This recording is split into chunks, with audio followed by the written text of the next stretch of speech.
回答的执行长黄仁勋目前是已经到咱台湾，各界拢咧关注伊敢会宣布回答的台湾总部设伫倒位。有风声就咧传讲，可能是会设伫台北树林科技园区 T17甲 T18基地，这是新光人寿伫咧2021年标定的土地。不过新光人寿甲回答公司是拢无回应这个消息。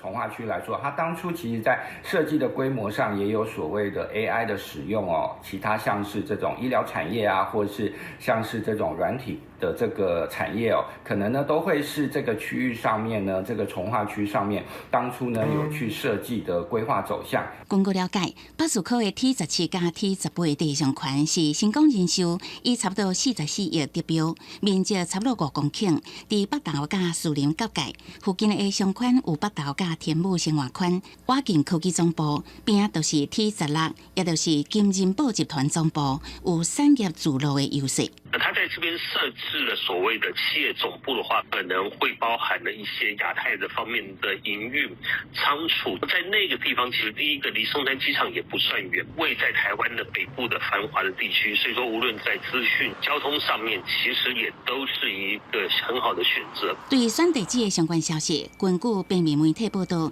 新光人寿无要批评，回答是也未做回应。不过北树科因为有捷运交通优势，甲电力供应这个优点，符合黄仁勋5万员工伫台北市上班的理念。我说过，鱼还在外面游，我们不急着收网。我们希望